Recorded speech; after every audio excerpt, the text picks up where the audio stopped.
Dans cette vidéo, nous allons parler des espèces qui sont à la fois oxydantes et réductrices, ainsi que des réactions de dismutation. Alors, ce diagramme de Venn vous montre un petit peu les types d'espèces qui sont oxydantes et réductrices, et ensuite celles qui sont les deux. Donc, nous avions déjà vu que les ions métalliques sont des agents oxydants, alors que les métaux sous leur forme solide sont des agents réducteurs. Alors, en ce qui concerne les non-métaux, bon, on va voir ça en particulier dans une autre leçon, sur les nombres d'oxydation. Les non-métaux, donc les éléments qui sont non métalliques, sont des agents oxydants.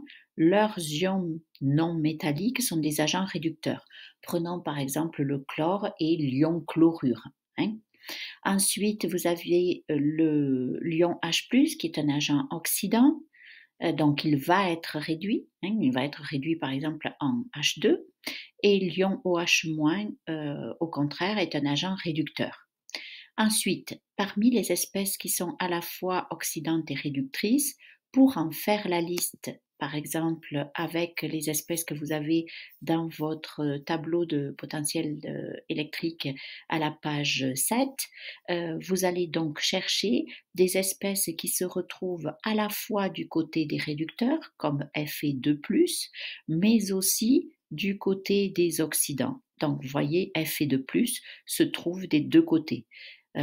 Ici, il est un agent oxydant, il est réduit en fer solide. Ici, il est un agent réducteur, c'est Fe3+, qui est réduit en Fe2+. Donc, si nous regardons cette liste, ils ne sont pas très nombreux. La liste a été établie à partir du tableau de potentiel que vous avez dans votre livret de données. Donc, vous avez l'eau, on en a déjà parlé dans une autre leçon, il faut toujours y penser, qu'elle est à la fois oxydante et réductrice. Il y a l'ion Fe2+, SN2+. Pourquoi? Parce que ici aussi, on a l'étain qui peut être oxydé à SN2+, mais SN2+ lui-même peut être oxydé à SN4+. Comme le fer ici, le fer solide pouvait être oxydé à Fe2+, mais Fe2+ lui-même pouvait être oxydé à Fe3+. Pour le chrome, c'est la même chose. Le chrome solide peut être oxydé en Cr2+, et Cr2+ lui-même peut être oxydé en Cr3+. Et enfin, l'ion cuivre 1, donc le cuivre solide peut être oxydé en Cu+, mais Cu+ peut lui-même être oxydé en Cu2+.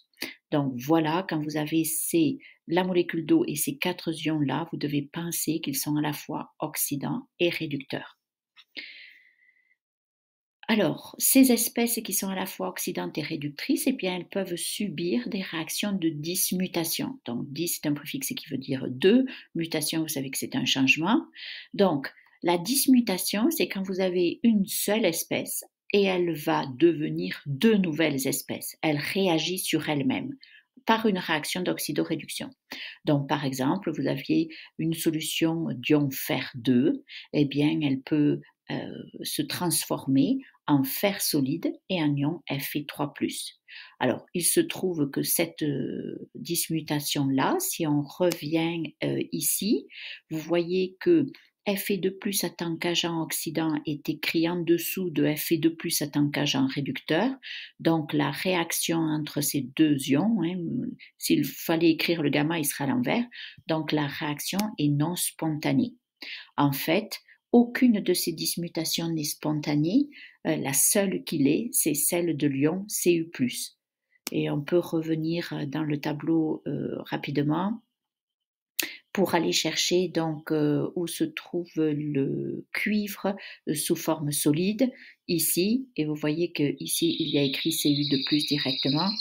Vous n'avez pas dans votre tableau la réaction équivalente entre Cu+ et Cu2+. Donc on ne peut pas aller vous vérifier avec le tableau si elle est spontanée ou pas, mais la seule qui est spontanée, c'est celle de Cu+.